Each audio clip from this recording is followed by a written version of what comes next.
Jesus loves me. He loves me. Really. Good morning, Austin, and welcome to the Atheist Experience. That was the Austin Lounge Lizards. And I'd like to start the show with a little bit of humor there, and appreciate that. That was a nice touch there, Arlo. Usually start the show off with announcements about Atheist Community of Austin. We meet every Sunday down at the Hot Jumble Bakery once we leave here. It's free and open to the public. I always like meeting the new people. And the next thing coming up is our blood drive, Saturday, January 23rd, which was yesterday. Whoops. And I'm all Guess full what? of blood. I didn't make it. You can give blood anytime, though. And that reminds me, folks, this is live January 24th. Sunday, January 24th. Last week we had John Coons on, and he's going to be up in Houston February 20th. Secular Humanist group in Houston is having a Darwin Day celebration, and all the folks that saw last week's show know what a great job that John did with evolution, and Jim Halamek too. They both did a great job, but I just wanted to point out John's going to be up there again, and if anybody's going to be in the Houston area, they definitely want to check that out. Then one more thing, Atheist Community of Austin is sponsoring the National Convention of the Atheist Alliance, the Freethought Roundup, April 2nd through the 4th. It's going to be right here in Austin. We're going to be real proud to showcase Austin and all our fellow atheists here, and welcome everyone from the nation. And there's going to be quite a few speakers. And I was looking at James Hott and Ben Ackerley and the author of the X-Rated Bible, which I do like that book. That's an excellent book. We'll discuss the Bible in the bedroom and look at how biblical ideals have influenced our current sensibilities. There's several others be speaking too. So, and then that's pretty much it on our announcements. Usually I introduce everyone. This is Jeff D, my co-host. On the left today. Hi, yes. folks. And from the right. And on the right, Paul Wilson will be today's guest. Both members of Atheist Community of Austin, and I always like showing the members of the group here. And I guess at this time I'll hand over to Jeff and hand out some of the highlights of the news. Yeah, oh boy, lots of news. We didn't get a chance to get to much of it last week because we had a solid hour and a half of evolution. But some interesting things that are going on. There is a court battle going on between the Catholic Church and a website called Papal Visit 1999. Apparently, IEG, that put up the website, had links to adult entertainment venues in St. Louis and a link to their own erotic website, Club Love, along with the announcement of the Pope's visit in 1999. And the Catholic Church is just completely flipped out. The Archdiocese complained that the site infringes on its trademark, Papal Visit 1999. The Catholics are learning from the Scientologists. Yeah, well, it brings up an interesting point there about being trademarked, because they're discussing Pepsi advertising the Pope's visit, and they're selling, they're giving away little trading cards of pictures of the Pope inside of potato chips. Wow, that's cool. And I was wondering, well, I like the trading cards of the great rabbis. The great rabbis. They have those too. But I was wondering whether or not there was a copyright and if the church was getting any of that money from Frito-Lay or Pepsi there. I don't know. But so you can have your own personal Jesus, but you have to pay royalties? Yeah, somebody copyrighted. You can have a share in somebody else's Jesus. Jerry Falwell says the Antichrist is probably on the earth now. Yes. Quote, and then he rips off a mask. Here's his quote. Who will the Antichrist be? I don't know. Nobody else knows. Is he alive today? Probably, because when he appears during the tribulation period, he will be a full-grown counterfeit of Christ. Of course he'll be Jewish. Of course he'll pretend to be Christ. And if, in fact, the Lord is coming soon, he'll be an adult at the presentation of himself. He must be alive somewhere today. This has drawn he did say if. an outcry. He did say if, to his credit. it's drawn an outcry from the can't find the name of the organization, the Anti-Defamation League, saying that the Antichrist is obviously Jewish, but he thinks he's perfectly sane. He took his thought process and came to this, what he considers a logical conclusion. Right. But he did say if. He did say right? if. He keeps a proper scientific detachment about these things. I thought that was fine, and he also is defending his comment about the Antichrist being Jewish because the Antichrist is going to be impersonating Jesus, who was Jewish, and therefore that's not. Hey, one of their anti-Semitic, boys made God. That's pretty cool. Yeah, but of course the thing that worries me about what he's saying is not that it's anti-Semitic. The thing that worries me about what he's saying is that he's invoking all these supernatural thingies and not attributing any supernatural powers to them. A supernatural Antichrist could appear at any time, at any age, in whatever guise it wanted to. It wouldn't have to be around now as a Jew. So that's just goofy. Prepare yourselves. John Travolta's pet project Battlefield Earth, a film based on the sci-fi novel by spiritual guru L. Ron Hubbard, has got a director and budget apparently. Budgeted at about $70 million. So keep your eyes open for that big screen. Presentation of Scientology founder L. Ron Hubbard's goofy science fiction novel. The man who brought you copyrighted, trade-secreted scriptures. And sues was he people. actually doing that while he was alive? Or is that a recent... I know that I definitely have been doing that recently. I'm really not sure. Hiding some of their goofy ideology. I hesitate to call it theology because I don't Watch out, have they'll a God. sue your butt if you say that. Yeah, well, that's the risk you take. I was just going to remind everyone, this is January 24th. We were taking your calls live on the air, taking questions. I see lights on here, Keith, if you can find out what's going on. They've been on hold for a while. All right, go ahead. Shall we go on? Okay. Thank you. There's this girl who has been in a coma since she nearly drowned. 3 years old, wasn't it? When she was 3 years old. Yeah. I'm not sure how old she is now. Anyway, people have been visiting this comatose girl thinking that visiting her miraculously cures them. And the Catholic Church has moved in to investigate whether or not this was an actual miracle. And their conclusion seems to have been to weasel and say we couldn't find any evidence that it was a hoax, but we're not exactly coming out and saying that it is a miracle either. Interestingly enough, recently on the ABC special The Power of Belief, they investigated this and found not a shred of evidence of anything supernatural going on. But then, aren't they taking money, though, from the people that are coming to visit? I don't think that the church itself is. No, I mean the parents of this girl are actually accepting donations. I don't know if they're actually charging, but... It says, church officials denounced some practices surrounding the girl. They said Catholics should pray for, but not to her. They said sick people should not be anointed with oil from the statues, but there's statues around her that are seeping some sort of oily fluid. And the bishop said he regretted huge public services centered on the girl because, quote, it turns the girl into a spectacle, unquote. Boy, if they wanted to stop the girl from being a spectacle, one great way would be to find where the hoax is coming from and not weasel and allow people to I think go the on British thinking there's something miraculous happening. I think the British automotive industry is also miraculous. There's a lot of seeping oily fluids. Okay, it turns out... go ahead, Arlo. I missed it, sorry. It turns out it's Joe that's on the line. Great. So, Joe? Good morning. Good morning. Hey, Joe. Hey, Joe. Okay, yeah. I just wanted to wait a little bit to let y'all do the announcements and stuff. I appreciate that. But I do have two things today. Unfortunately, I regret to say that I'm not in St. Louis right now to meet the Pope.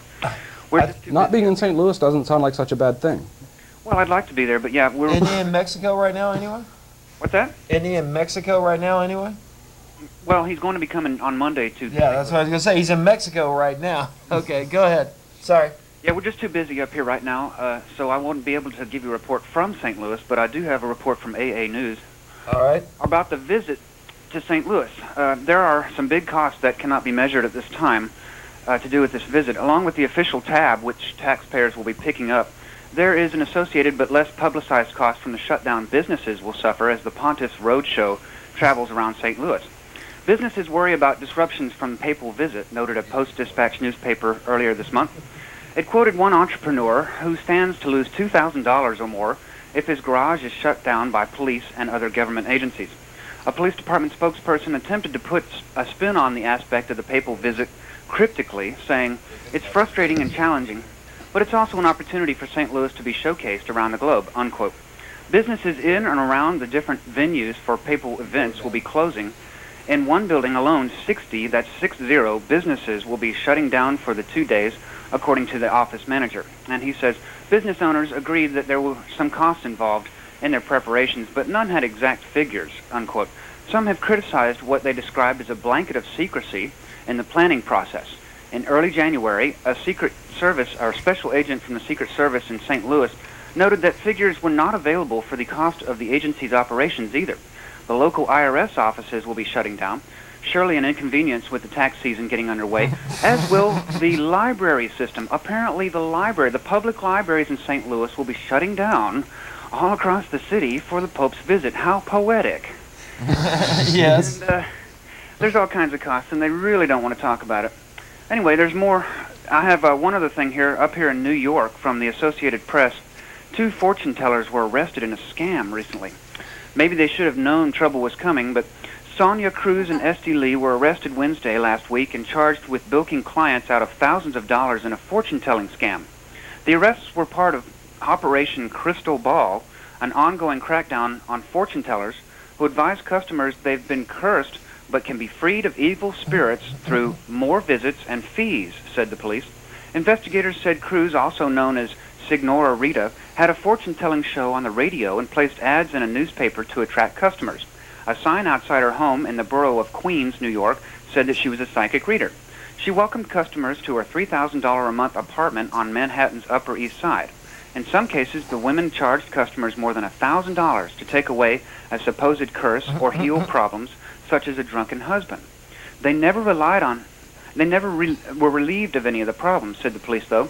They just caused financial problems, of course. And then they were charged, and the list of charges is very interesting. They were charged with scheme to defraud, grand larceny, and fortune-telling. Apparently it's illegal to fortune-tell in New York. Yet they're all... Now, I find that a little bit odd, inconsistent. Yes. But, you never know. They come up with these things all the time. Anyway, I've been listening to the show so far, and it sounds great. Well, I appreciate it. I appreciate you calling, and definitely keep us up to date there on the Pope. We discussed Frito-Lay. It's handing out trading cards in their bags of potato chips down in Mexico. Well, it's funny you should mention, we have had some trading cards here for a number of years given to us by a member who, these cards are actually cards representing evil religious people throughout history. All the nasty popes. Oh, that'd have been interesting, yeah. Yeah, the Grand Inquisitors and the witch hunters. And maybe I'll send you a bunch of those to put on the show or something. Sounds great. Sounds like a great idea. Anyway, things are going pretty smoothly over here. We have had some difficulties. New Jersey is a very different place from Texas. Getting a driver's license has been very difficult. In fact, we have not succeeded at that yet. Oh, no. It finally started to warm up over here too, but it's been raining pretty much nonstop. And but I have to say, the people of New Jersey have been very nice. That's good to hear. Their accents, one would think since they're kind of a brisk accent up here that they're actually of a, kind of a bad attitude, but they're not. It's just the way they talk, and they're always very curious to my accent, but I'm not going to give it up. I tell you though, we are still looking for things like cable access TV shows up here, and it's just really hard to find. Jersey doesn't have much of a cable system like Texas does, and I didn't know that. Staten Island is basically the place to go to see some really good atheist TV or some good access TV. And anyway, I'm going to probably go sightseeing today or tomorrow and see the. I want to go see the Staten Island Ferry right up to the Statue of Liberty, and maybe I'll take a few pictures and send them back. That'd be fantastic. Anyway, thanks a lot for having me on, and I'll give a call next week. Have a great day. You guys try to behave. Take care. Hi, Joe. Did we lose your microphone there? Yes. Yeah, just a bit. Okay. that was Joe Zameki. He moved away to New Jersey, and we love hearing from him.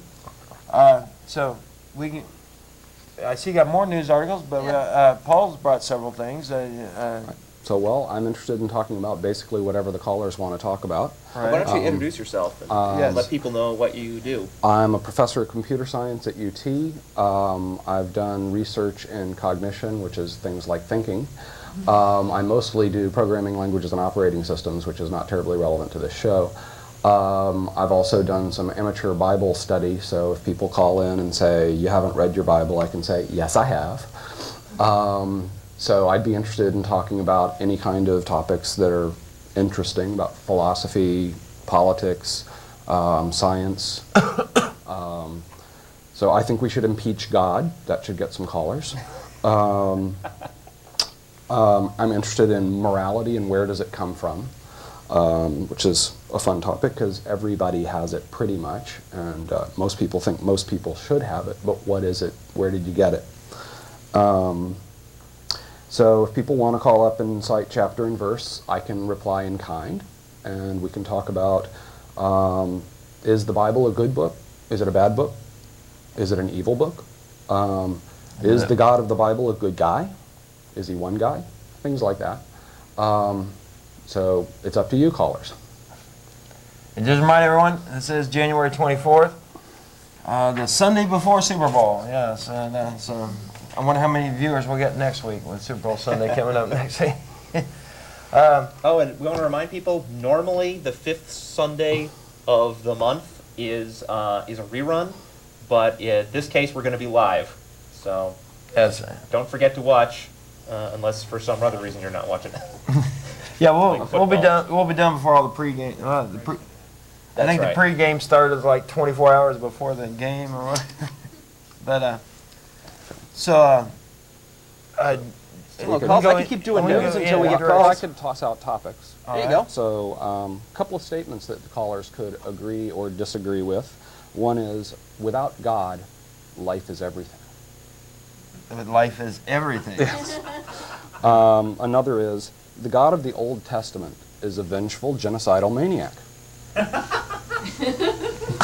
Another is that the God of the New Testament is a vengeful, psychotic torturer. There you go. Another one is, if God tells you to kill your child, you should do it. Well, that brings up the excellent point there.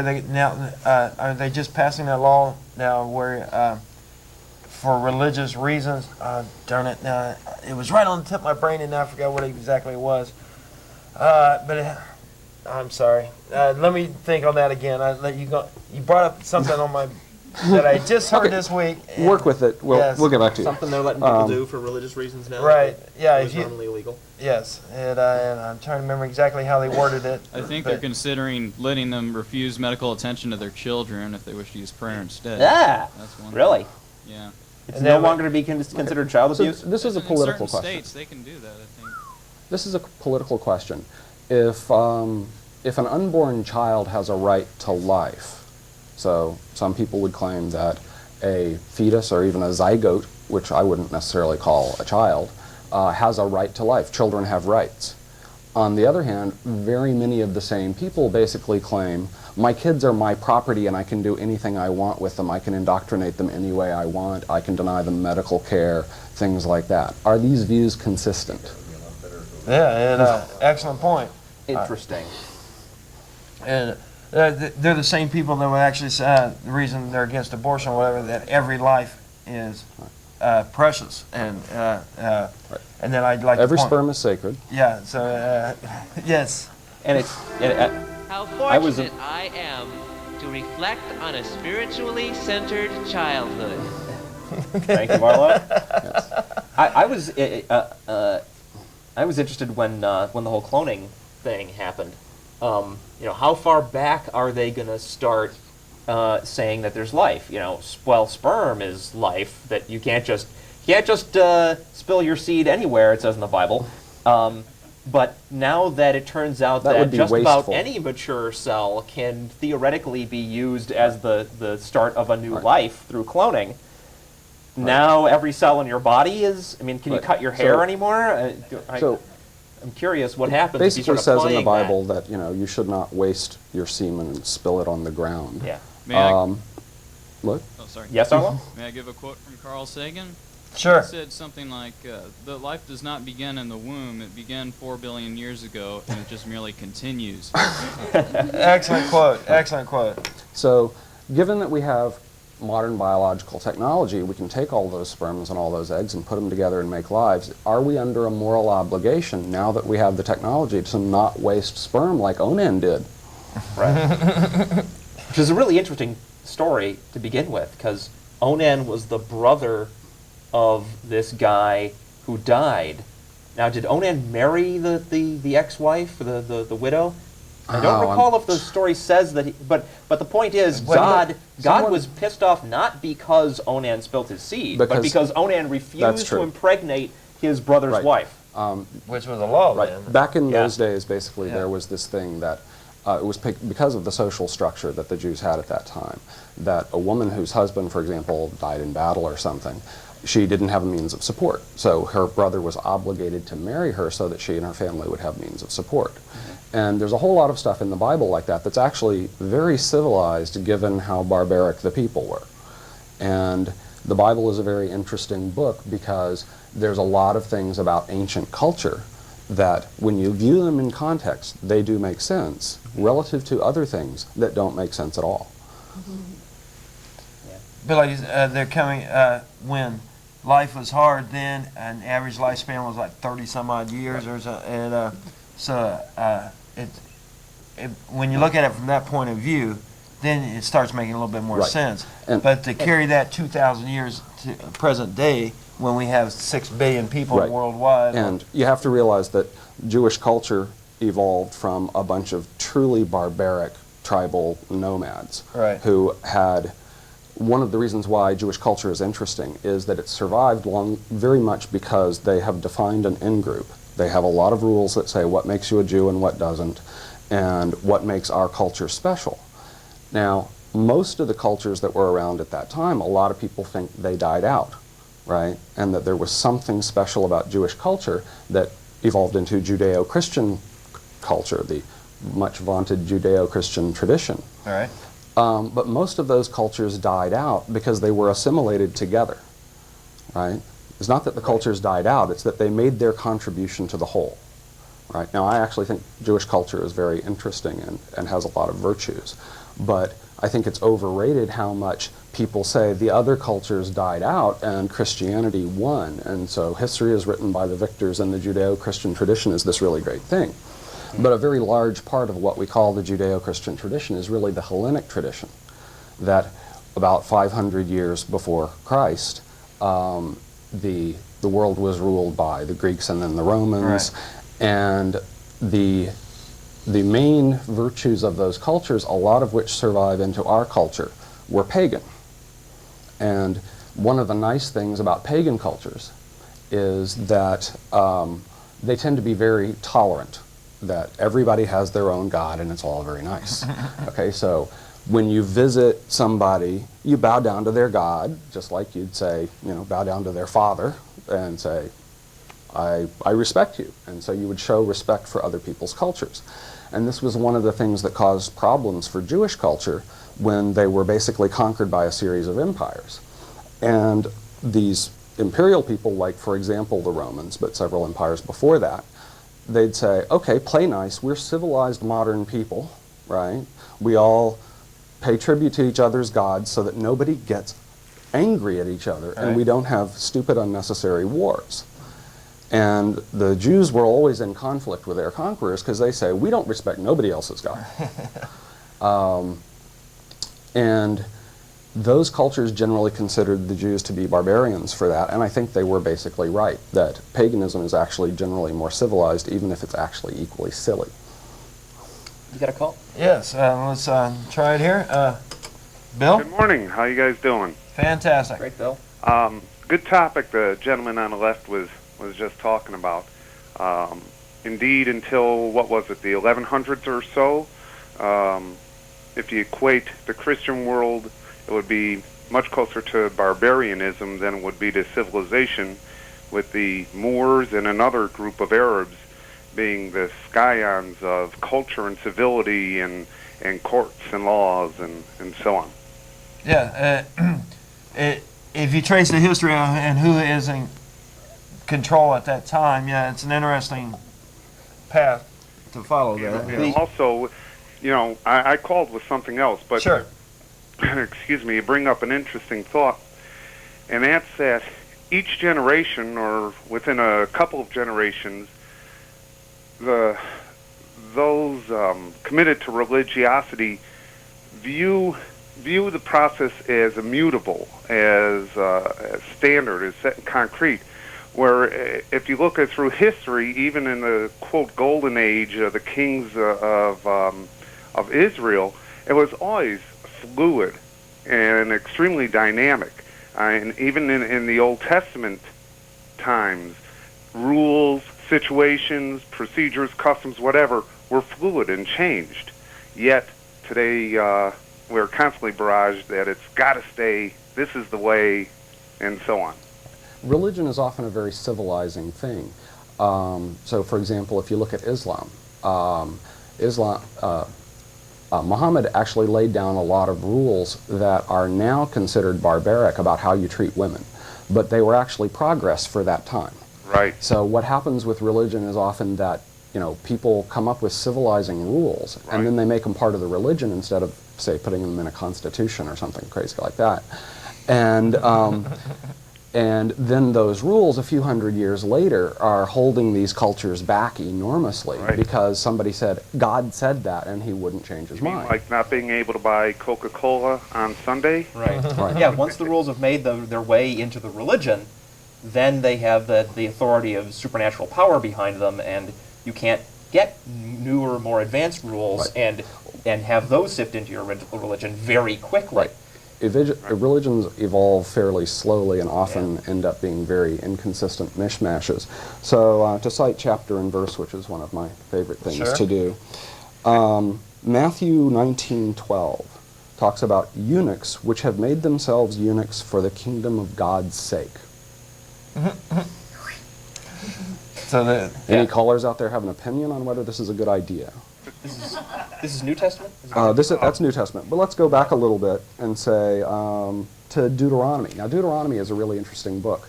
Deuteronomy is this book that was introduced into the Jewish canon, although it wasn't really a canon then. They had a few scriptures at that point. This was what we now consider fairly early, but it was after several power struggles over hundreds of years. So the early books of the Bible are largely an artifact of bizarre political infighting and changes in the political structure, where, for example, Genesis is actually 4 different interleaved documents, 2 of which were very early and came from separated groups of Jews who had developed their own scriptures. When they first wrote down their myths, right, they wrote down the creation myth. And then they, in response to their neighbors, they unified these 2 different groups. And that was partly because of the political pressure of the people around them developing advanced societies that weren't nomadic, they were agricultural, and they had armies and things. And the Jews basically had to get their act together and say, we're going to band together for the common defense so that our neighbors just don't romp over us. So they had to basically say, you guys are kind of like us, we'll band together against those guys who are different, which is the normal human story. And where was I going with that? It's really a long and interesting story. But if you, right, so what they did was they unified these 2 groups, and they took their scriptures. And you got to realize this was in the days when everything was an oral tradition, that everybody had heard these stories. Most people couldn't read. Very few people could read. In fact, for a long time, they weren't written down at all. But a lot of people had them memorized. Okay, so now you're trying to put these 2 different groups of people together who have sort of the same creation story and sort of different. But they've got it memorized word for word. And so there's this political question of how do we unify these people? How do we come up with a creation story that will make everybody happy? So what somebody did was they took these 2 documents and they sliced them up and they interleaved them together. Okay, and you can see this in the way the words change from paragraph to paragraph, that this is clearly from 2 different documents. And so they took the two creation myths and wove them together as though it was one story. But there's lots of things that are repeated twice with lots of different ways of saying things. Like, for example, Noah, everybody knows about Noah. He took 2 of each animals, except in one of those cultures, he took 7 of each animal, right? And it says both in Genesis. So if you read through Genesis, like you can look at the King James Version, and there's places where it says God, and there's places where it says the Lord God, and there's places where it says the Lord. And those are all translations of different words used by different writers. Right. And one of them translates to Elohim, is a translation of the word Elohim, which is a plural word for God, which is one of the pieces of evidence that really the Jews originally were sort of pagans like everybody else, and they believed in multiple gods, and then they had this revisionist history of putting things together. We still got a caller. Bill, Yeah. you have anything else to say? Sure. I heard a fascinating gentleman on, of all places, talk radio. I was wondering if any of you have heard of Matthew Alper, who wrote a book called The God Part of the Brain. Yeah. Yes. Was that Art Bell? Yeah, it was on Art Bell, who's kind of hit or miss, so I don't want to slam Mr. Alper just based on being on Art Bell. Okay. Although Mr. Bell was amazingly civilized, threw him tough questions, and he came back with real good answers a whole bunch of the time. Have any of you read the book or any? I've heard the title. I haven't read. Have you read it? I know of the book. I know of the book, and it sounds very dubious. Lots of people have. He says, I believe he points out where he's relying on science and where he's just relying on his own personal empirical evidence and guesses. So he freely admits that he's being a philosopher most of the time and not a scientist. Okay, except most philosophers don't speculate quite that carelessly. How the brain works is actually, a very difficult topic. And there's lots of people who have stories about the brain works this way because of our evolutionary heritage. And something like that basically has to be true. Almost everybody who studies the topic thinks so, at least. Well, I think that's the thrust of his book, is in support of neurological, biological evolution. Does he offer any ideas about what the survival value of a God module in the brain would be? I believe he does, and I believe he presents several different hypotheses. Hypotheses and so forth. Okay, well, if you... Can you give us one real quick? Huh? Can you give us one real quick? Because I hadn't read the book yet. Oh, gosh. Because I'm curious what evolutionary advantage it would be myself. I can't think of any right offhand. He gets into a bit of morality, and the problem is I'm probably going to say my thoughts rather than his. That's all right. So I don't want to ascribe my thoughts as what he said. Because I haven't read the book. I only heard him on Art Bell. Okay. I'll check into it. There's actually one book, there's actually a whole slew of books recently on what's called evolutionary psychology, which is people trying to explain why people are the way they are in terms of evolution. And one of the problems is that humans are very complicated, and the environments that we grew up in, or that we evolved in, are very complicated.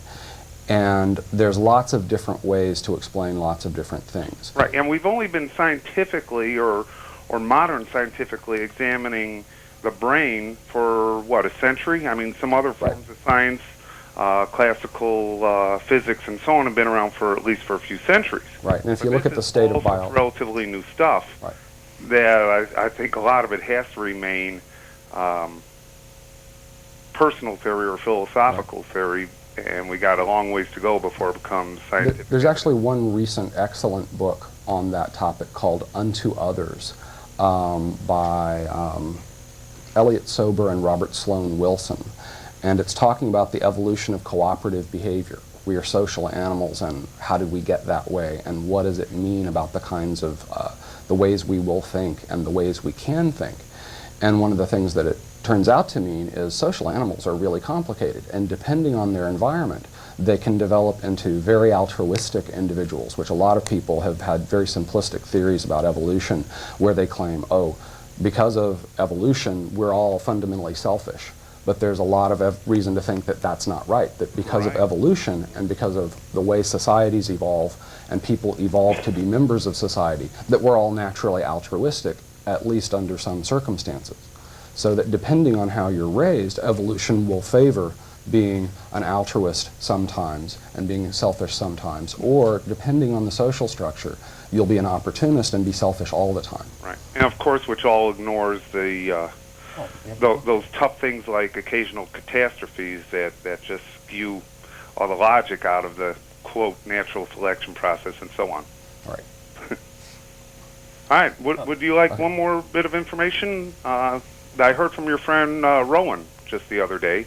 All right, quickly. A website called Sure. www.junkscience.com. Oh, yeah. You been to that one? No, but I'll take Ron's recommendation any day. He's quite intelligent, and is this his website, his own website? No, it is not his own website, but he highly recommends it. That's good enough for me. It's right up Jeff's alley for the kind of critical thinking and so on. All right. Thanks. You have a great day. Okay, you too, guys.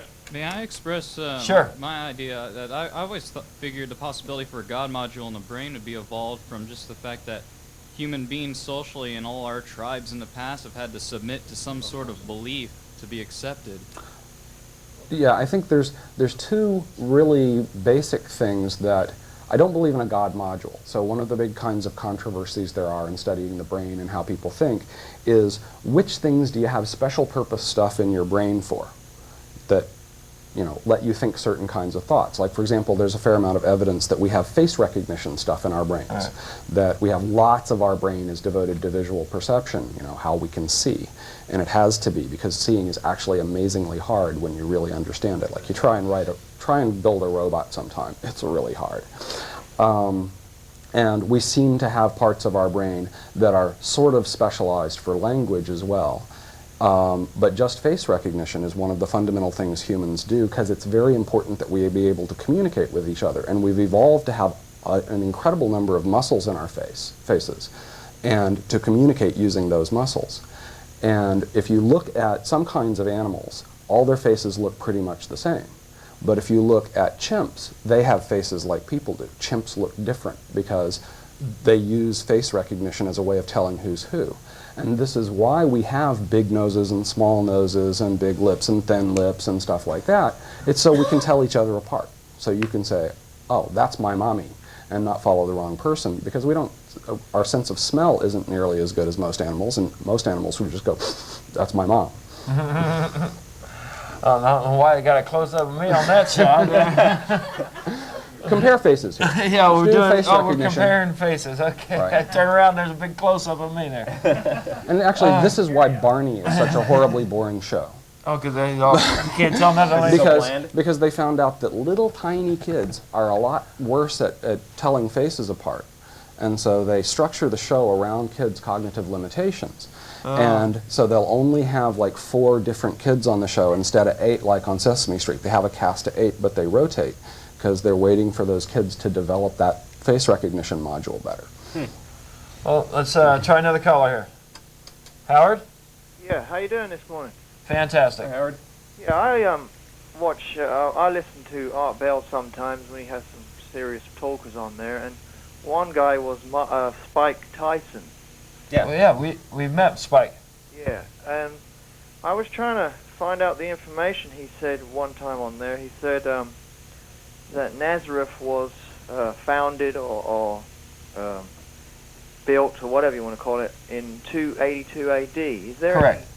Is it? I mean, how do you get I don't think information that's on that? correct. Oh, I mean, that's correct. That's what he said. Okay. Spike, I've heard Spike say that before. Okay. So I I think you should probably stop saying that. Okay. We have someone here that's willing to dispute that. I think... and I can find his source, by the way. I'm sorry, Paul. To the caller. I do have a copy of that article.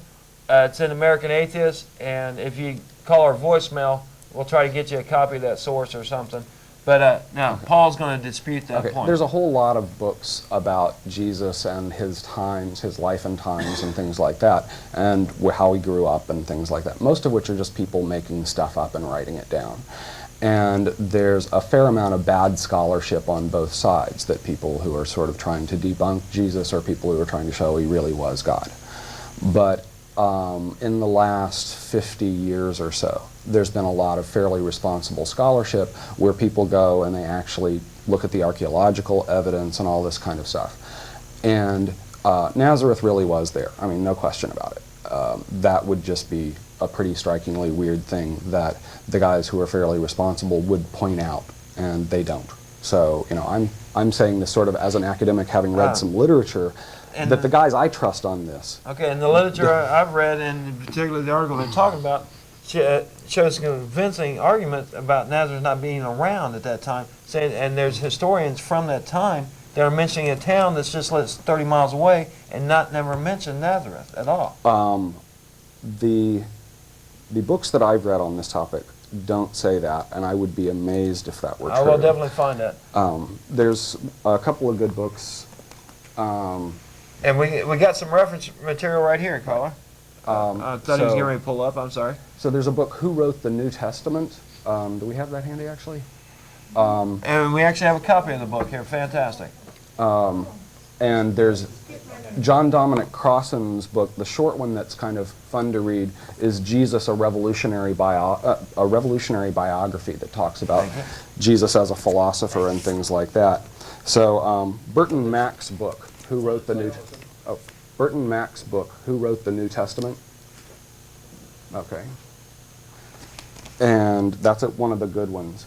And there's sort of a constellation of scholars of the New Testament who are putting together all the archaeological evidence, and they have their own debates about was Jesus really more like a miracle worker, which they had lots of at the time. So, you know, it's not very miraculous that Jesus was a miracle worker, since they had wandering miracle workers all over the place in those days. Or was he more like a Greek cynic philosopher? So this is one of those things about the Judeo-Christian tradition, that a lot of things that Jesus said are the things that they think he really said. So the New Testament is one. The New Testament is sort of a mishmash of things that were written at different times by different people with different axes to grind, which is one of the reasons why it's so inconsistent. But they seem to be able, with textual analysis and linguistic analysis, to be able to separate out the stuff that he probably actually did say, and it's not very much of what's in the New Testament. Most of that was written by other people. The Jesus Project? Right, so ended up saying like less than 25% attributed in the Bible. So the New Testament is sort of like the Old Testament in that when you do a linguistic analysis on it, you look at the kinds of words people use and stuff like that, you can separate out common sources. And there's a very small kernel of stuff that's in the New Testament that appears to actually be what Jesus said and his close followers actually wrote down. And it appears in the various books interleaved with stories that people made up later. All right, Colin, I'm sorry, we got sidetracked. What was your original question? I'm sorry. Well, I was just asking you about that, you know, particularly, and you know, I'm an atheist myself, and I don't want to tell people such stories if it's not true. I try to find out. Yeah. And I actually like Jesus. Go ahead and open my mouth and say, how can you say this and this? So you brought up an interesting point here, and I never had a chance to ask Paul this. So you actually think Jesus is a real character, a real person? Yeah, I think the serious scholars of this, I don't think they have any real doubt that he was a real person. Because I have serious doubt myself, and I'm convinced that it's a myth. You might want to read Burton Mack's book, Who Wrote the New Testament. Okay. But Jesus wasn't the kind of guy that he's made out to be in what came down to us as the New Testament. He appears to have been an itinerant philosopher in sort of the Greek cynic tradition. He may have also been a miracle worker in the sort of Middle Eastern quack tradition. But most of the stories in the New Testament, like the Nativity and all that, the serious scholars seem to be pretty sure that was just made up due to certain political pressures, that once Jesus sort of failed in his original mission, there these people were with their religion, and they had to update it and make it appealing to more people. And in different places, they did that in different ways by making it, oh yeah, this is an extension of Jewish culture, or no, we're not Jews. You know, that sort of thing. But do call our voicemail, 371-2911, and we'll try to get you a copy of that article, because I think it's a convincing article myself. Any other questions or points? Have you ever heard a video called The Naked Truth? The Naked Truth? Yeah. No? It's a really good video. It's from Lightworks out of California. And it tells you all about how the religions come from, let me see, it was from ancient Egypt. I'll give you an example real quick. Sure. Like Noah's Ark, okay? In ancient Egypt, in Egypt times, they go on by the zoological star signs. Right. And around Aquarius, which they consider the bringer of water, not just a water bearer, they consider that, the Nile used to flood frequently through, around February and January, right, until 1958, 1960, when the Russians helped the Egyptians build that dam, to kind of set it off, Well, anyway, the Noah's Ark thing came from ancient Egyptian word, which is apparently an Amharic word, and Noah's Ark actually means, when it's turned around, it means Akanoah, which is weeping moon. That's the first time I've heard that particular interpretation. Well, what happens is, in the time of February, the flood of the Nile happens, right? Right. And it gets all flooded over, and at the same time, usually when they look up in the sky, the moon is at its lowest quarter, and they consider that the wept moon, and it's called Aka. I see. Okay. Well, flood myths are very common. And most likely Noah's Ark originated somewhere in that part, especially as the Nile does flood. Right. The Egyptians were definitely obsessed with floods because that's how they made a living. Yeah. But flood myths are very common all over the world in different cultures, because every culture, anywhere that's not like on a mountain, has experienced a flood at some point, and it was a pretty traumatic event that ends up going down through the oral tradition and getting heavily exaggerated. Yeah, it also explains to you that there's like 16 gods that also was born of a virgin. Right, I've heard. Before Jesus Christ even was thought about. This is like Krishna himself was 1200 BC. And this is supposedly a god that was also born of a virgin, and I think it's a Persian god, Meredith or something like that, is it? Mirith? Mithra. That's it. I suspect that the part about the virgin birth was made up fairly late, after Jesus was dead and so on, when they decided we really have to turn this guy into a god and we have to come up with some miracles. Right, and it may well have been lifted from other stories that they've heard. Although that one seemed, I suspect that it was more just there were too many people who knew he was born of woman, and so they had to make up the virgin birth for him to be God. The best part I love about that is the Catholic Church now says that Mary was a virgin the rest of her life, and even though he had brothers and everything. They now claim that she died a virgin. We got some unhealthy attitudes in this The tape, though, is it's the scholar that's on there. His name's Gordon Maxwell. The journalist was Derek Partridge, and what was that other guy? And Bill Jenkins, who I think you might have heard him. He used to be a news commentator, I believe, or another journalist of some kind. They're the ones that represent this show that they have. It's a video. It lasts for about 2 hours. It's 2 hours long. Well, let's see if we can find that. I'm sure we can find it somewhere here in Austin. California. I just don't know the address, but maybe you could get hold of. I know there's. You might know Eric Erickson. He's on one of these shows here sometimes through the week. It doesn't ring a bell. Okay. But I do appreciate your call. Okay. You have a great day. All right. Bye-bye now. Take care. All right, let's go on down to Ken. Yes. Good morning. Hi, Ken. Hi, good morning. Yeah, I'm just calling in because I'd like to expand the dialogue a little bit. It seems to me that you people are worshiping science in much the same way as religious people worship God. I've heard that before. I got to admit, I have a heavy commitment to common sense. Yeah, well, why don't you should, it seems to me you should direct your skepticism at the real national religion, which is modern medicine. And modern medicine? Modern medicine is the real national religion. What's your beef with modern medicine? Well, I don't have time to go into it, but I can quote some titles for you. Sure. Quickly. There's Medical Nemesis by Ivan Illich. And then there's Confessions of a Medical Heretic by Robert Mendelsohn. But there are other titles too. I think there are very serious reasons to be concerned about modern medicine in that, like the legal profession, it's basically a monopoly. And on the other hand, I think that, like the phone system, for monopolies, it's really amazingly good. So the phone system, before we broke it up, was a monopoly, but we had the best phone system in the world. And when they decided to break up the phone system, I thought, oh my God, don't mess with it, it ain't broke. My phone works. Most people in most countries' phones don't work. And I was actually pleasantly surprised that after they broke up that monopoly, things seemed to work out and our phones still work.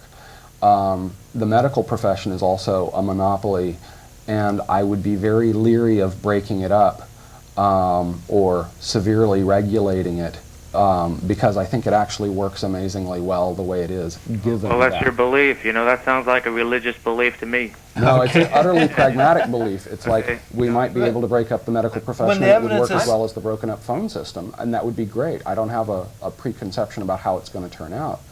But when the evidence is so overwhelming, it's not a question of belief. You're convinced. And that, to me, is a totally different point of view. Right. But go ahead, Jeff. I mean, I'm all times and about all things in favor of making improvements where possible and sensible. So mostly, improvements are good. You're saying? Yeah, improvements are good. but you've got to let me know what it is that you think the problem is with the with modern medicine, and what you think the alternatives are. And I really don't, I mean, you gave us some book titles. I'm not familiar with those books. Can you just summarize what is the problem? Well, there are lots and lots of problems with it, and I don't have time to go into it. I'm just trying to expand your dialogue a little bit. Well, I've heard you criticize us for putting a lot of weight on science. So do you have a problem with science in general? No, I just believe that science can become a religion, and scientists can become religious figures that people worship, like Einstein. Einstein said that God doesn't play dice with the universe, so therefore it must be a really that was an Einstein quote. That was Einstein. kind of saying or something, Right. And this actually gets back to the God module thing. Well, I appreciate your call, Ken. You have a great day. Yeah. By the way, Einstein did not believe in a personal God. He did not mean the word God in the sense that a lot of Christians As do. a scientist, I am extremely irritated with physicists for using the word God when they don't mean God. So this is another thing that in the popular sort of scientific press, you see there's these books lately and a bunch of interviews where people talk about physicists and their gods and this, that, and the other. And what traditionally they do is they go and find the very small minority of outstanding scientists who believe in God. And then they write whole books where they make it seem like half or more of these people believe in something that you or I would call God. And the vast majority of outstanding scientists in physics or biology or whatever do not believe in God as most people would use the word. So physicists are particularly irritating in this regard because physicists are generally regarded in a sort of cult-like way. People have this myth that physicists are the guys who know the most basic things, right? And in a lot of ways, physicists are the guys who do the easiest things because physics is the science of stuff about which you can have simple mathematical formulas. And so physicists are studying very low-level things that are, for most purposes, deeply boring. Like, there's nothing more boring than a quark, A quark is not nearly as interesting as, say, a dog. So it's particularly irritating that there is this cultural myth around physics that physicists are people who are in a position to pontificate philosophically. And they're really typically extremely bad at it because they do things like tossing around the word God when that's not what they mean. All right, I think this would be a great time for a break here. And let Jeff continue. Yes. Continuing with my series on critical thinking. Yes. Last week we talked about the rule of comprehensiveness. And to recap, it is never reasonable to consider only the evidence that supports a theory and to discard the evidence that contradicts it. Where am I on? Okay. The existence of unanswered questions about a claim does not violate the rule of comprehensiveness, necessarily, but ignoring relevant evidence that is available certainly does. However, you can't simply offer the accusation that there is evidence that is not being considered. You can't simply offer the accusation that there is evidence that is not being considered without being specific about what that evidence is. This week's critical thinking tip, honesty. The evidence offered in support of any claim must be evaluated without self-deception.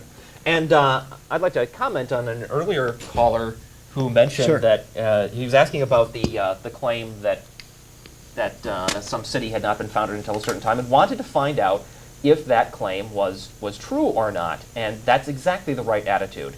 He does not want to uncritically just accept what just about anybody says. He wants the evidence to be true before he takes it seriously. The rule of honesty is a corollary to last week's rule of comprehensiveness. When you've examined all the evidence, it is essential that you be honest with yourself about the implications of that evidence. If the weight of the evidence contradicts the claim, then you are required to abandon belief in that claim. The obverse, of course, would hold as well. The rule of honesty, like the rule of comprehensiveness, is frequently violated by both proponents and adherents of supernatural beliefs. Parapsychologists violate this rule when they conclude, after numerous subsequent experiments have failed to replicate initially positive psi results, that psychic powers exist but are simply elusive. The more honest conclusion would be that the original positive psi result must have been a coincidence. Believers in the paranormal also violate this rule when they conclude, after a psychic has been caught surreptitiously bending a spoon with his hands, that he only cheats sometimes. The rule of honesty means that you must accept the obligation to come to a rational conclusion once you have examined all of the evidence. If the weight of all of the evidence falsifies your belief, then you must conclude that the belief is false and face the implications of that conclusion forthrightly. Paul is having trouble navigating his way around the set. Let's see. In the face of a consistent lack of evidentiary support, neutrality and agnosticism are no better than credulity or faith. Denial, avoidance, rationalization, and all the other familiar mechanisms of self-deception would constitute violations of this rule of honesty. But this brings up a cautionary note. You really need to make sure that your own thinking is guided by reason and not by personal emotional bias before you go accusing others of breaking the rule of honesty. It's all too easy for anyone to convince themselves of anything, and therefore leap to the conclusion that anyone who disagrees with them isn't making an honest assessment of the evidence. What's important is what reason says about the evidence, not what you would personally like it to say. Handing the reins over to your own irrational bias is itself a violation of the rule of honesty. This rule alone all but invalidates the entire discipline of parapsychology. After more than a century of systematic scholarly research, the psi hypothesis remains wholly unsubstantiated and unsupportable. Parapsychologists have failed, as one investigator observed, to produce any consistent evidence for paranormality that can withstand acceptable scientific scrutiny. From all indications, the number of parapsychologists who observe the rule of honesty pales in comparison with the number who delude themselves. Veteran psychic investigator Eric Dingwall summed up his extensive experience in parapsychological research with this observation, quote, "After 60 years' experience and personal acquaintance with most of the leading parapsychologists of that period, I do not think I could name half a dozen whom I would call objective students who honestly wished to discover the truth." Next week, we'll talk about the rule of replicability, which states that when evidence for any claim is based upon an experimental result, or if the evidence offered in support of a claim could be explained as a coincidence, then it is necessary for the evidence to be repeated in subsequent experiments. Thanks. Excellent series there. I'm enjoying that. I appreciate your work on that. And it fit in nicely with today's topic, like you were saying there. Yeah, it did. Take some rational thought to get to the process of where we're at with the whole God idea, to reject the God idea. And I think atheists should be proud to make that stand, whereas an agnostic just goes through ignorance is bliss. Well, as far as- atheists should be proud to make that stand when they base that stand upon reason. Exactly. There certainly are atheists out there who have a knee-jerk negative reaction to anything that smacks of religiosity in any sense whatsoever, and aren't necessarily as interested in what the facts actually say as they should be. Right. And I think Sure. it's very common for atheists to be criticized for thinking they know what they're talking about, in that, who are you to say there is no God? And I think everybody is somebody to say there is no God, as long as you know what the word God means. In that, you know, for most people, God has certain specific meanings, and the more specific that meaning is, the less likely it is to be true. The more complicated your theory is and the more principles it commits to, if you don't have any evidence for those, or you have evidence against them, then the less likely it is to be true. So sure, there's a God in Spinoza's sense or Einstein's sense, that irresponsible physicist who tossed the word God around, because that's a pretty vacuous notion of what God is. And that's not what most people mean by God, so in casual conversation, he should have said, I'm an atheist, which is what he was. All right. So we've got several callers here. Let's go on down the line to Mike. Good morning. Good morning. Good show as usual, Jeff, Ray. Thank you. As good as last week was, I'm really enjoying, I believe it's Paul. Correct. Yes. I've got a question for Paul, actually a couple. Paul, are you an atheist or agnostic? Depends on exactly how you define God, but having been raised Catholic in America, I have to be an atheist. Because I have some definite ideas about what the word God does and doesn't mean, and if you take those ideas seriously, I go, that can't be right.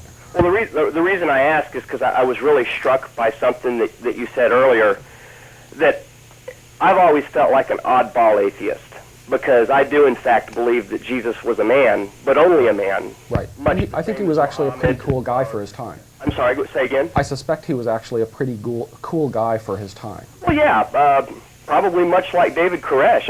Well, no, I think it's not likely that he was like... I think he was a revolutionary for his time, but he was only a man. Right. Okay. But there's some controversy about how much Jesus presented himself as a miracle worker or savior or anything. And if you look at the stuff that almost everybody agrees that Jesus actually said, what's called the Sayings Gospel Q, there's parts of the New Testament that's through all all the Gospels, where there's these sayings that recur mostly in the same order. And it looks like what happened was there was originally this document, which was just a list of the sayings of Jesus Christ. That was a physical document of things written down in a particular order, that several different authors took that document and then elaborated on it. They told stories about the life of Jesus. And this was actually very common in those times, that this was a standard Greek tradition, that you would have these philosophers, especially the Cynics, who were people who were social commentators and would criticize the prevailing way of thinking. And their students would write down their sayings, and various students would go and elaborate them with the story of my teacher. And so it looks to me, and to a lot of the scholars who study this very seriously and are open to him being a historical person and things, that he was a Greek Cynic philosopher, and the Cynics were pretty cool people. And he wasn't actually Greek, but that's where that sort of kind of philosophy came from, and he seems to have been sort of an instance of that. And if you read the Sayings Gospel Q, which they've taken out of the other books and from finding the common pieces, he was a revolutionary in the sense that he said, the Roman Empire is not something you should be committed to. The Cynics and apparently Jesus were people who sort of stood outside the culture and commented on it, and they often made really good jokes. And they made fun of people's way of thinking. So Jesus was a pretty hip guy who got miscast as a god. Well, let me ask you, because I find that when the subject comes up with people, I hesitate to say strangers, but friends, acquaintances, when the subject of religion comes up, and I freely admit people, or tell people my belief and how I believe, but I always get this odd look at how can you be atheist, but yet you say you believe Jesus was a man. Oh. Do you find that Right, I'm not a Nazi, but I believe Hitler was a man. Exactly. Also, I wanted to ask you real quick on that God module thing you were talking about. Do you think that perhaps the God module could be something along the lines of the fact that in postmodern or pre-modern man, humans not being, I hesitate to say smart enough, but not knowing what we now know in the modern age, being unable to explain things like rain and thunder, yada yada yada, that this would ascribe to the reason why there is religion, and it just became so indoctrinated in thinking that it's something that's just. I think there's actually a lot of good explanations for religion, and it's one of those things that the problem is there's too many good ones. If you study artificial intelligence and cognition, as I have, not that I'm a great expert on it or anything, you realize that being smart is just really hard, and it's amazing how smart normal people are. And the world is a very difficult place to come to grips with. If you try to program a robot to understand speech and walk around, it's just truly amazingly difficult. So your normal person is always in a situation of great uncertainty about a lot of things. And so it's very easy for people to believe things that are false. And it's also not a bad heuristic on average. A heuristic is just a rule of thumb that you use. And it's not a bad rule of thumb if you're not one of the brightest people around, for example, to think that whatever the smart people say must be true. Now, so it may be that, you know, most people are using a pretty good heuristic. They go, I'm not an expert, so they turn to an authority. And sometimes that's the right thing to do. Like, I happen to think doctors on average actually do know something useful about medicine, but sometimes it's clearly not a good heuristic. Like, if you look at the history of religion all over the world, most people, when they turn to some religious authority, they get it wrong. They have to be wrong most of the time because all those religious authorities disagree with each other to some degree, right. and often to very huge degrees. Well, real quickly, I know that Ray's probably got a stack of people waiting behind me. Real quickly on that Virgin Mary thing, I don't have a source that I can tell you because I've forgotten, but somewhere once upon a time I had read that in fact that what could have possibly been meant by the Virgin Mary getting pregnant. Yeah, the Hebrew word translates to young woman, not virgin. Or, yeah, that if a priest in that time had intimate relations with a woman, she was still considered to be a virgin. Have y'all heard that? I don't know that one. I mean, I think that may have been true in some cultures. I'm really doubting it was true in Jewish culture at the time. I'd read, there's some scholars that say at that time a virgin was any unmarried woman. So there was thousands of virgin births. Right, it's kind of like, you know, women in our culture still wear white dresses when they get married. Right. Well, listen, I got to go. Hey, Ray, y'all going to be down at the bagelry this morning? Every week. Come down to the bagelry. Okay, well, come on down. Bye. 10:30, yeah. So, well, we got to shut down, and then we'll head that way. All right, and he's right. We got a bunch of callers here, so let's try to go quickly here to Pat. Yes, this is my first time I've called the show here. Well, welcome. I appreciate what y'all done. Thank you. The question I have is relating to what the guest said about the Christian religion evolving from pagan religions. And I know that's probably pretty true. It evolved from the Jewish religion, which evolved from pagan religion a long time before. Right. And the Christian religion, as it evolved, you know, we know that because, you know, they stole Easter and they stole Christmas and those various holidays. But one of the things it left back for some reason was the basic human instincts of entertainment, you know, which is sex, dancing, music, and singing. And the Christian religion seems to be opposed to those kind of things, at least to various degrees, for instance. Some of them, yeah. Because there's this thousands of years of evolution of this thought, it's gone through lots and lots of changes, going from, you know, Jesus, the real Jesus appears to have been a fairly hip guy who just wasn't worried about things like that. That's not what he talked about. That's not what he was concerned about. And he was a social revolutionary of a certain kind of non-revolutionary sort, that he wasn't advocating a political revolution. He was just saying to people, in your own minds, stop letting the Roman dominators and the Jewish culture of the area make you think like jerks. He was saying, basically, like a Greek cynic, he was saying, be nice to each other, don't be all uptight about what kind of food people eat and these strange little laws about how you have to regulate your behavior. And it looks like he was a reasonable guy who looked at his culture, which was all screwed up in a whole bunch of ways, because Jewish culture was screwed up by the book of Deuteronomy, which is like one of the most evil documents ever written.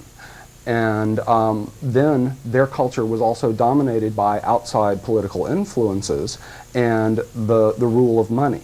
And it was a culture very much in turmoil because they had a lot of cultural institutions that worked before they got dominated by other empires.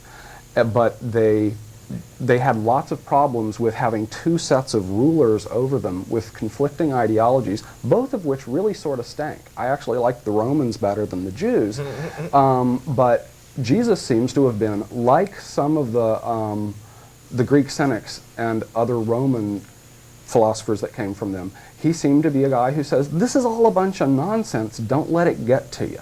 And that seems like Jesus' main message. People are people, people can be nice, people can have a good time, try and not let the bastards wear you down, which is a great philosophical message that got horribly distorted by what people did to Jesus after he died. All right. Anything else there, Pat? Well, just one final question is his views on why religion is so opposed to sex. It seems like they're really hung up on that, I think it's anything about sex to the to real religious people, like the word masturbate, and they just they go crazy. No, it's why are they so? I mean, death is okay, but sex is not okay. I find it odd that we have a culture in which people get all uptight about sex on TV and don't get really, really uptight about all the violence and just general stupidity on TV. Right. Yeah. Well, thank you very much. But one of the reasons for that... You have a great day. One of the reasons for that is clearly that a lot of cultures evolve a lot of rules for regulating people's behavior that make sense in terms of why that culture survives. So cultures evolve sort of like organisms evolve. The ones that have rules that keep them together and keep them going are the ones that last.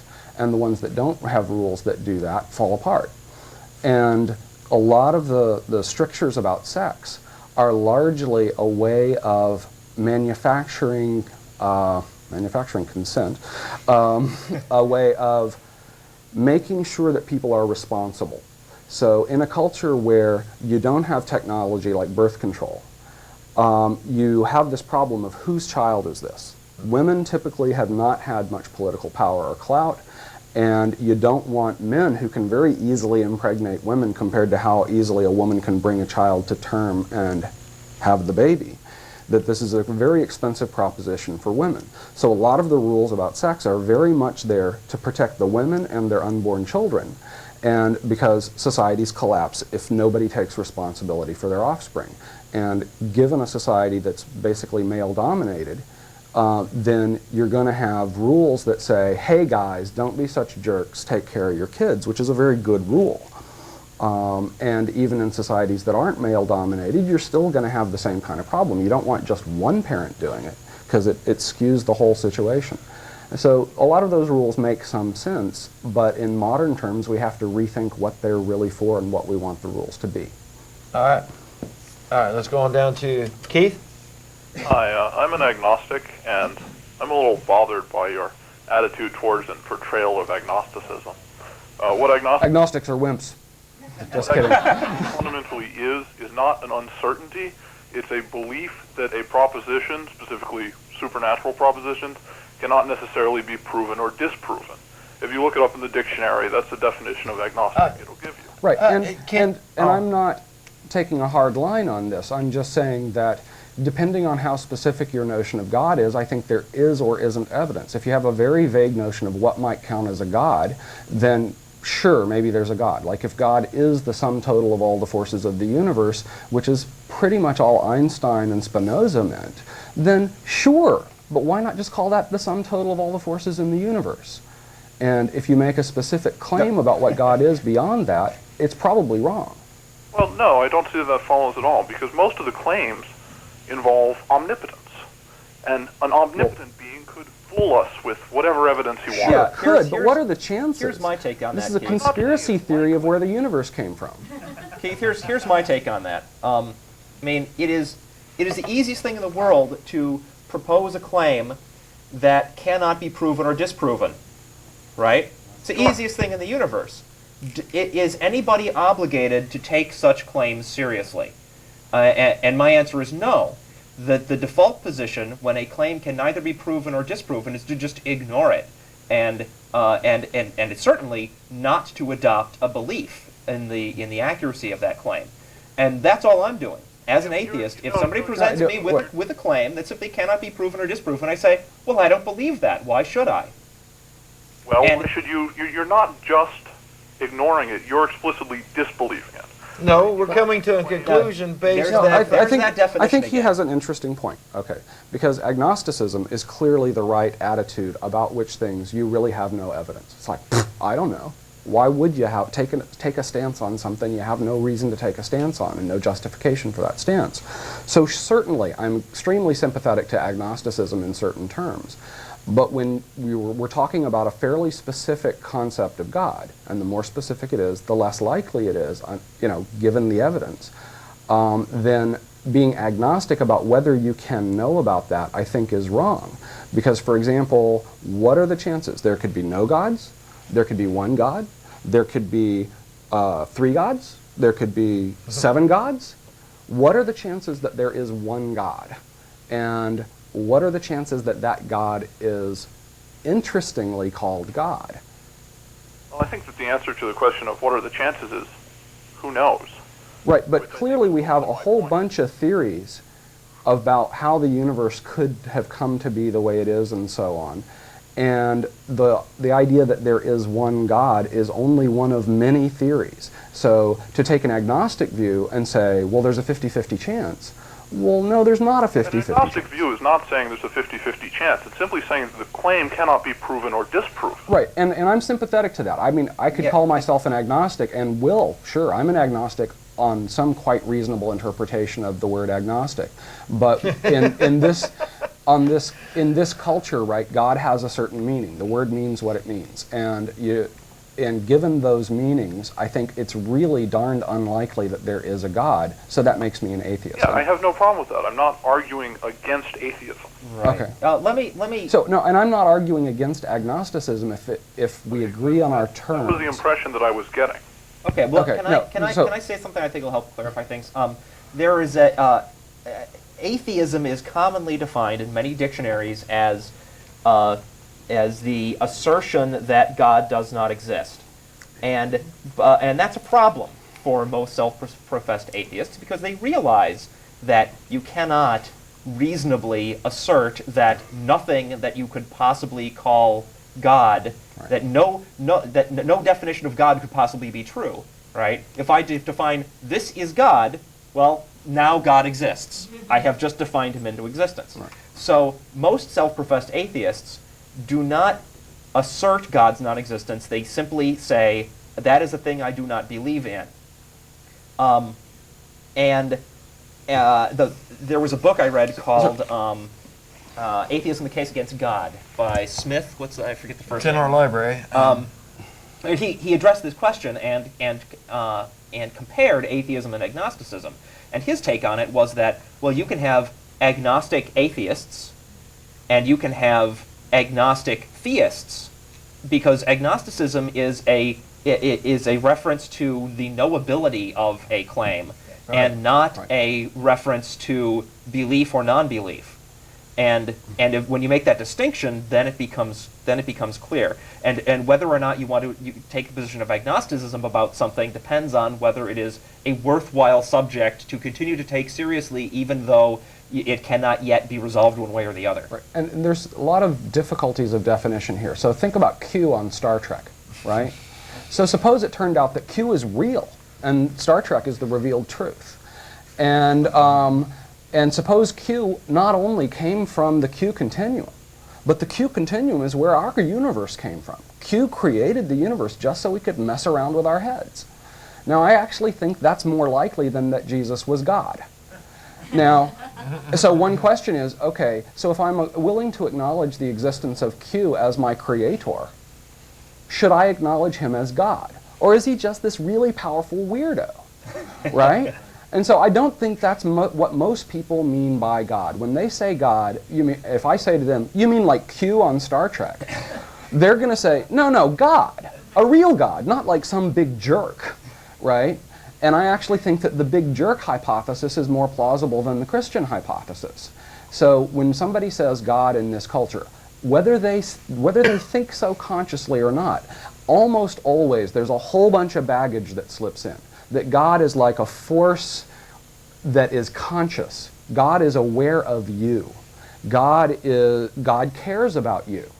There's a blue glow that pervades the universe that makes it warm and fuzzy if you tune into it.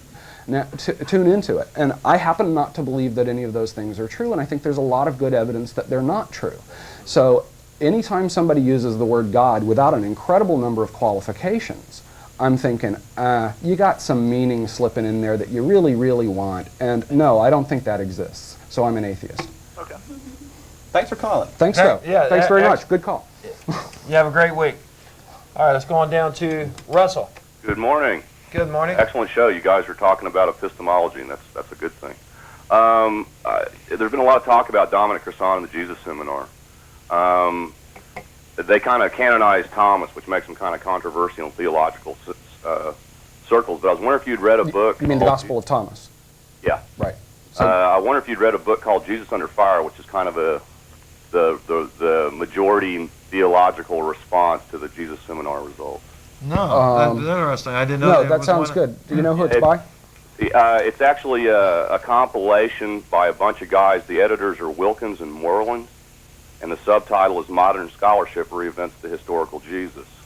I couldn't believe how much they were charging. Wilkins and who? Wilkins and Moreland. Okay. So I was going to buy the book, the Jesus Seminar, and then I went to the bookstore, and it was like $50-some odd. Yeah, well, Crossan's at least as good right. So, a theologian. Crossan's not part of the Jesus Seminar, Sure right? is. It's Funk that leads the Jesus Seminar. Crossan's in it. I thought he was sort of vaguely affiliated with them, but he actually differs with them on a fair number of points. But the point of this book is that if you take the rules of textual criticism applied by the Jesus Seminar and apply them to other, ancient sources, right, they all crumble horribly. That if you take those rules for knowing what you know about writings that are 2,000 years old, the Jesus Seminar has this very controversial methodology. That what they do, what do the futurists call it? They call it a something or the other panel, I forget. But the idea is you get a bunch of experts together, and they duke it out. They fight about, should we think that Jesus actually wrote this? Is this argument from linguistic analysis a good one, that this came from, this part of this book of the Bible came from here, and that was copied into that other one by a later author and stuff like that. So they have all these arguments, right? And this is how science works usually, that there's lots of controversy about the interpretation of the data. And the way the Jesus Seminar has sort of gotten really famous is that they had a bunch of people who agreed to a methodology for arbitrating these disputes, that they voted. It's a democratic process among the people in the Jesus Seminar about did he say that? On who got to be in the seminar. Though. Right, and it depends on who got to be in the seminar. But there's enough people there with enough credibility that if the majority of them agreed, yeah, Jesus probably really did say that, their opinion is worth taking seriously. But in the affirmative sense, but it's difficult to take very seriously when they start throwing out 75% of the work. Why? I think actually their overall argument is quite good. Because of what I just said, then you have to sit there and say that any ancient source is unreliable. Because but the way they're throwing it out is that's a good thing to do with most ancient sources, because most ancient sources are in fact compilations of things that came from earlier things. That's just the way history works, and the idea that the Bible would be different is absurd. But you deprive yourself of any biographical information about anybody else in that historical period of time. Do you? Yeah, because if you apply those rules to any, say you apply them to Tacitus or to Josephus, they just absolutely crumble under those sorts of rules. Right, and they were wrong about a lot of things. If you're reading Tacitus or Josephus, you sure as hell don't want to take it all as one big monolithic thing that you have to either agree with or disagree with. Because Tacitus and Josephus, they both repeated a lot of bogus stuff that they'd gotten from other writers. And that's exactly what historians normally do. They go and they analyze it and they say, could this guy have known what he was talking about this? Where did he get this idea? And that's one of the ways that they try to sift out what was probably true, is by taking a bunch of different authors, figuring out who got what ideas from whom, and figuring out whether that was a reliable source and was likely to have been distorted by several generations of somebody telling somebody who added stuff. Along the same lines, there's an article in the Atlantic a couple of months ago about biblical textual study methods being applied to the Quran. The only problem I have with all the idea that the New Testament was fabricated was that if these guys were trying to promote the early Christian church, they sure made the fathers of the church look like boneheads. You know, Paul was the biggest sinner in the world. Paul was, you know, after whom I am named. How lovely. I mean, Paul was just a loony. And he messed up the church a lot, near as I can tell. But he had some really interesting political axes to grind. There's a lot of stories behind that we could go into. But I think one of the things to realize about the Jesus Seminar is that a lot of the things that they do say are controversial. And their methodology is controversial. It's like, can you find the truth by voting? Well, on average, yeah, sorta, maybe. In that when you have several experts and they mostly agree, it's probably more likely to be true than if it's just one guy and his theory. And one of the things they were trying to overcome is this problem of lots of people writing their own books with their own spin on Jesus and just making stuff up. So you can consider the Jesus Seminar, you don't have to consider it the truth. You could say there's a bias because of how the panel was selected, and that's fine. But it's one fairly credible author. Well, I give them enough validity to spend the time reading them. Do I have I think it's good stuff, but of course it's likely to be wrong in a fair number of details. Do I have time to give you guys a quote? This is an Einstein quote, since everyone talks about Einstein. Sure, quickly. Sure. I believe that human ignorance and the universe are infinite, and I'm not sure about the universe. Excellent. Great job. Okay, let's get one more caller before we end. Sean? Yeah, I was just calling to comment on the bantering about the term agnostic. I think you guys... Quickly, sir. You're the last caller. Okay. I'm trying to wrap this up. That's a lot of people misuse the term and saying that it's like a fence sitting on the question of God.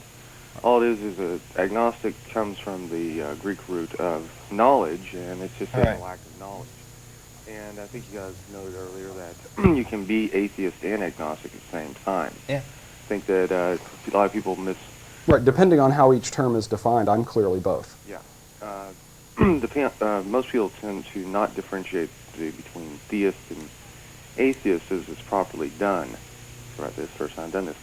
And the thing is that atheism has strictly to do with the question of theism. It has nothing to do with religion or science or anything regarding the two.